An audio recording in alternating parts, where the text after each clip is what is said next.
Okay students, welcome to study V. हम जिस तरह हम आरसीसी की लेक्चर सीरीज़ देख रहे हैं प्रीवियस ईयर्स क्वेश्चंस की, ईएससी के प्रीवियस ईयर क्वेश्चंस की जो यूपीपीएससी एई और एसएससी जेई के लिए एक्सपेक्टेड हैं, उसी तरह हम स्टील के भी क्वेश्चंस देखेंगे। वो क्वेश्चंस जो एक्सपेक्टेड हैं और जिससे आप कुछ सीखेंगे, कुछ कंसेप्ट आप सीखेंगे, वो क्वेश्चंस हम कवर करेंगे। Okay, so first question is which of the following apply to fully rigid design of steel structures? First, end connections are capable of transmitting moments. Second, angle between members at the joint does not change. Third, the structure is assumed to be pin jointed. Fourth, a reduction in the maximum bending moment is permitted to provide a degree of direction fixity.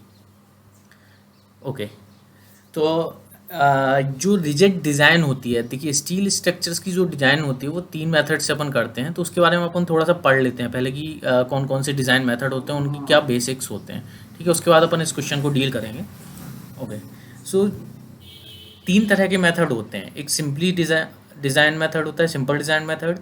Second semi rigid method and third is fully rigid design method. Okay, तो इसकी कुछ specification होते हैं जो अपने को पढ़ना जरूरी है। सिंपल डिज़ाइन मेथड जो होता है इलास्टिक थ्योरी पे बेस्ड होता है।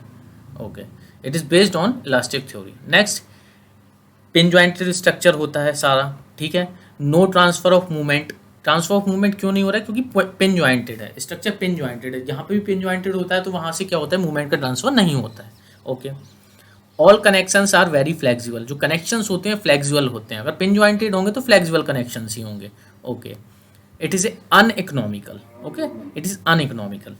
Now second method is there is a partial transfer of movement to connected members. यहाँ देखिए सिंपल डिज़ाइन मेथड में कोई ट्रांसफ़र नहीं हो रहा था मूवमेंट का, बट सेमी रिजिड मेथड में क्या हो रहा है कि पार्शियल ट्रांसफ़र कर पा रहे हैं मूवमेंट का। साथ ही पार्शियल फिक्सिटी इज़ अवेलेबल, मतलब जॉइंट पे पार्शियल फिक्सिटी है, पूरी तरह से फिक्सिटी नहीं है जॉइंट पर, पार्शियल है थोड़ी बहुत। ओके, ये थोड़ा सा इकोनॉमिकल है सिंपल डिज़ाइन मेथड से, ये अपना लास्ट पॉइंट कहता है।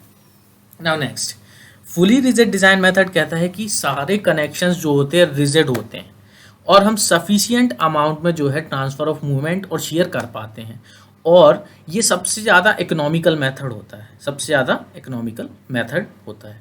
Okay, now what our question is, देखिए एंड कनेक्शन। अब बात किसकी हो रही है? रिजिड डिज़ाइन मेथड की। रिजिड डिज़ाइन मेथड में हमने पढ़ा कि transfer of movement sufficient amount में हो जाता है और साथ ही जो कनेक्शंस होते हैं वो काफ़ी रिजिड होते हैं। ठीक है, जो एंगल होता है बिटवीन द टू मेंबर्स वो चेंज नहीं होता है, वो सेम ही रहता है। Okay, so the first option is end connections are capable of transmitting movement, बिल्कुल सही है। Angle between members at the joint does not change, ये भी सही है। Third, the structure is assume to be pin jointed. ऐसा तो होता नहीं। पिन ज्वाइंटेड किस केस में होता है? पिन ज्वाइंटेड अपना अपन ने पढ़ा हुआ है अभी, ये देखिए आप, अपन ने पढ़ा है कि ये सिंपल डिज़ाइन मेथड में होता है। ठीक है ना, पिन ज्वाइंटेड, तो आप ये याद रखिएगा। ठीक है, तो अपना थर्ड तो गलत हो गया। Fourth, a reduction in the maximum bending moment is permitted to provide a degree of direction fixity. देखिए ये परमिटेड नहीं होता है। ठीक है ना, इस केस में परमिटेड नहीं होता है, तो अपना जो ऑप्शन हो जाएगा 1 and 2 बी आंसर हो जाएगा। Okay, now next question we have,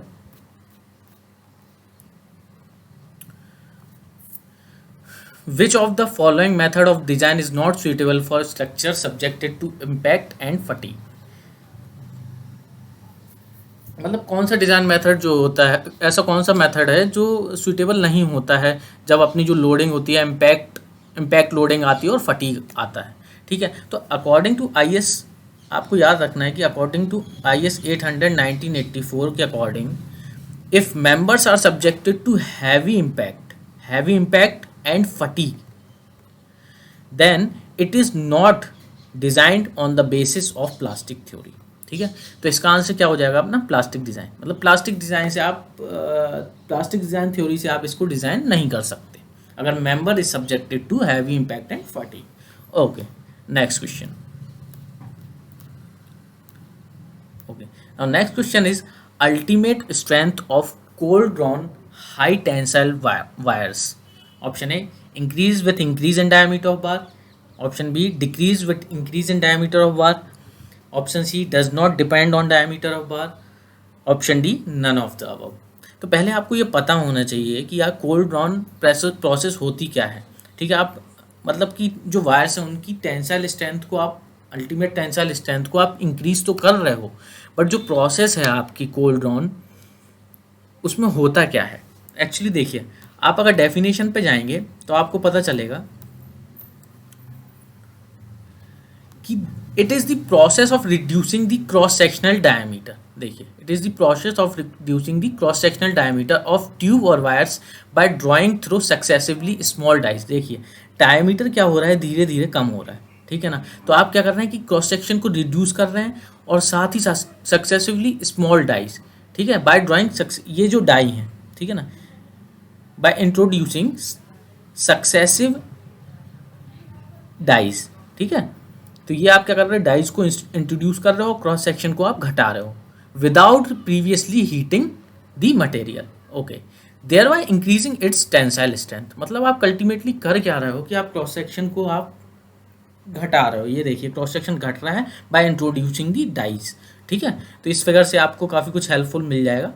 now the what the question says is, okay, the option says is decreases increases with increase in diameter और decreases with increase in diameter. Okay, so the our answer is decreases with increase in diameter, ठीक है ना।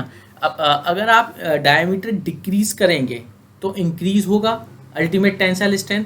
अगर आप diameter को क्या कर रहे हो, बढ़ा रहे हो अगर, तो क्या होगा कि टेंसाइल स्ट्रेंथ घट जाएगी, ठीक है ना। तो बी अपना ऑप्शन सही हो जाएगा। Okay,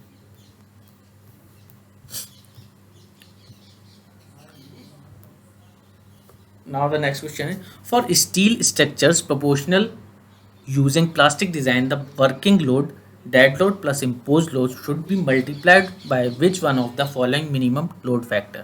Option A 1.3, B 1.5, C 1.7, D 2.0। अब देखिए, अपना जो कोड है, ठीक है ना, कोड कौन सा अपना अपना code IS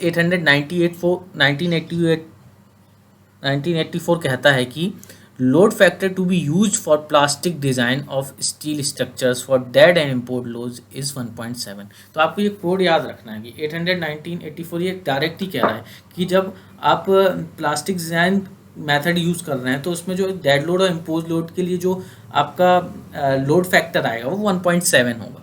okay, so according to this provision we have answer 1.7। Okay, now next question we have, which one of the following stresses is independent of yield stress as a permissible stress for the steel members? Option A axial tensile stress, B maximum shear stress, C bearing stress, D stresses in slab base। Okay, तो आपको पहले पता होना चाहिए कि यार permissible stress steel members में होते क्या क्या हैं, ठीक है। WSM और LSM दोनों के अकॉर्डिंग अलग होते हैं, ठीक है। अपन WSM के अकॉर्डिंग अगर देखें, permissible stresses in structure steel members according to WSM, और कोड कौन सा यूज़ किया गया है, IS 800-1984। तो आप देखेंगे कि जो एक्सियल टेंशन में है ना, नोटेशन आपका क्या होता है, sigma 80, maximum permissible stress 0.6 FY होता है, ठीक है। फैक्टर ऑफ सेफ्टी कितनी हो जाएगी, 1.67 हो जाएगी। कैसे आएगी, FY 1/0.6 करेगा, आपको फैक्टर ऑफ सेफ्टी मिल जाएगी।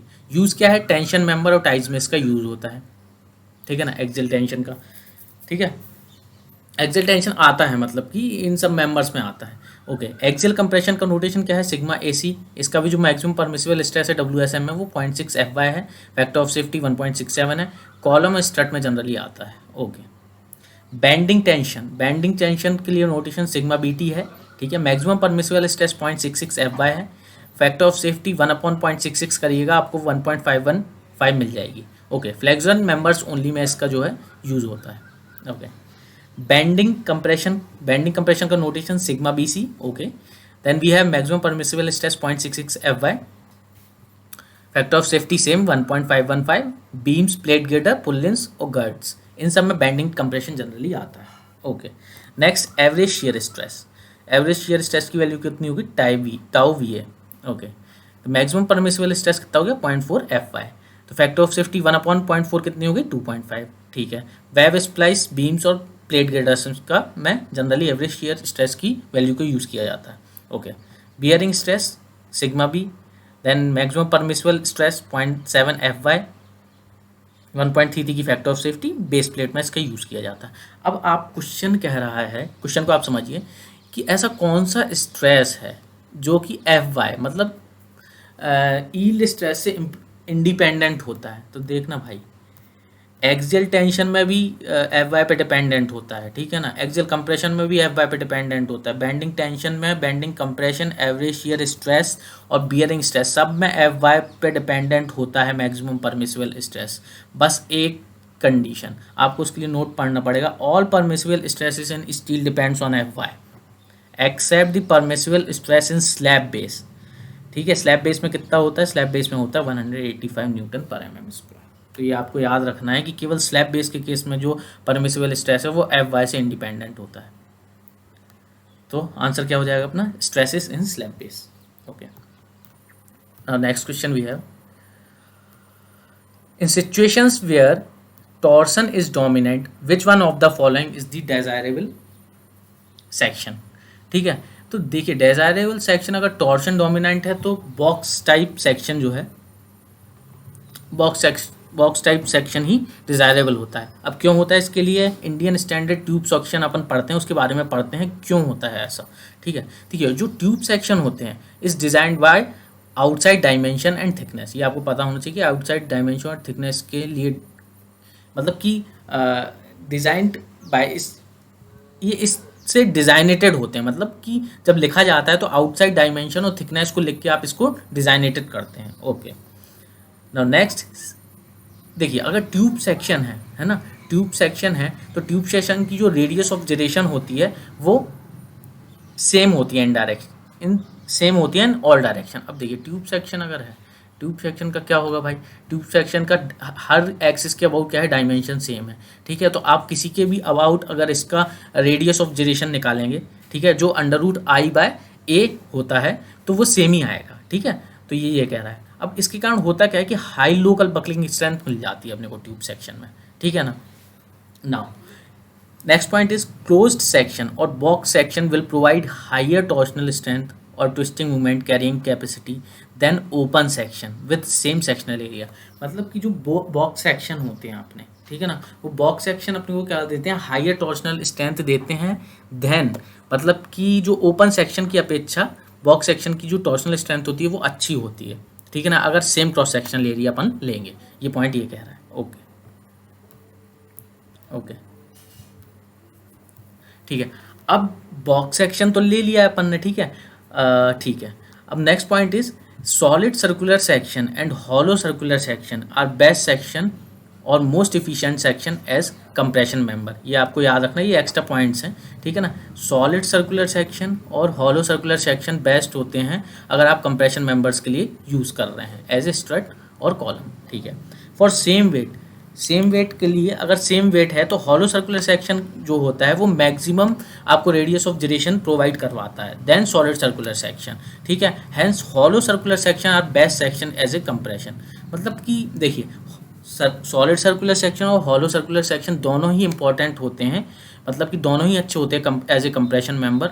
बट फॉर सेम वेट के लिए जो हॉलो सर्कुलर सेक्शन होता है वो आपको large radius of gyration provide करवाता है। ठीक है, और जिस एक्सिस के about large radius of gyration होती है उस एक्सिस के अबाउट बेंडिंग, उस एक्सिस के अबाउट बकलिंग की टेंडेंसी कम हो जाती है। ठीक है ना, okay, now next point is the weight of tube section usually are less than 1/2 the weight required for open profile section. एक और फायदा अपने को ये है कि अगर आप ट्यूब सेक्शन यूज़ कर रहे हैं, ठीक है, तो जो उसका वेट होता है वो ओपन सेक्शन की अपेक्षा 1.5 गुना कम होता है। ठीक है ना, is less 1.5 the weight required for open profile section. तो ये आपको पॉइंट याद रखने हैं सारे। हालांकि इसमें अपन ने ट्यूब और बॉक्स सेक्शन दोनों के बारे में पढ़ा है। ठीक है ना, तो यहाँ अगर तो बट यहाँ पे पूछा क्या गया था आपसे, बॉक्स सेक्शन की बात पूछी गई थी, तो बॉक्स सेक्शन का आप आंसर टिक करेंगे। ओके,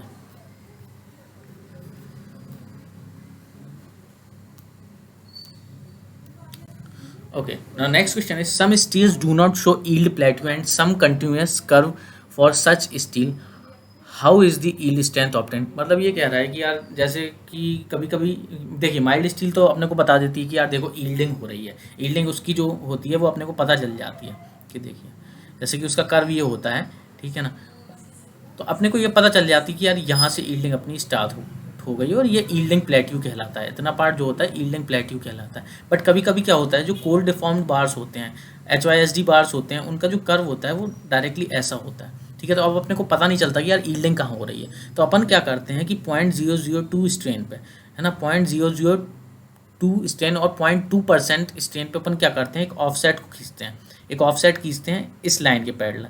यहाँ पे मतलब कि जब आप ओरिजिन पे एक टेंजेंट खींचेंगे कर्व पे, ठीक है, तो उसके पैरेलल आप क्या करेंगे, एक लाइन खींचेंगे जो 0.002 स्ट्रेन से पास होगी और जहाँ कट करेगी इस पॉइंट पे, ठीक है ना, तो वो पॉइंट क्या हो जाता है, ये पॉइंट आया कट करने पे, तो यहाँ पे अपने को जो भी वैल्यू मिलेगी, जो भी स्ट्रेंथ मिलेगी, वो अपनी क्या हो जाती है, यील्ड स्ट्रेंथ हो जाती है, ठीक है, वो क्या हो जाती है, अपनी यील्ड स्ट्रेंथ हो जाती है। इसको आप यहाँ पे भी देख सकते हैं, कोड में ये फिगर गिवन है कि जब देखिए ये अपना क्या है, कोल्ड वर्क डिफॉर्म्ड बार्स हैं, ठीक है ना, तो इसके लिए जब आप देखोगे तो 0.002 स्ट्रेन पे आपने क्या किया है, यहाँ पर 0.002 स्ट्रेन से आपने क्या किया है, एक लाइन को खींचा हुआ है और ये यहाँ पे जाके कट कर रही है, ठीक है, यहाँ पे जाके कट कर रही है, फिर आपने इसके मैच किया तो आपको कितना मिला, ये FY वैल्यू ये मिल रही है, ठीक है ना, ये FY वैल्यू मिली, ठीक है। ये लाइन किसके पैरेलल है, इसके पैरेलल है। इनिशियल टेंजेंट वो टेंजेंट एट ऑरिजिन जो भी है ना, उसके पैरेलल अपन क्या करते हैं, यहाँ से लाइन खींचना चालू करते हैं। Okay, so this is all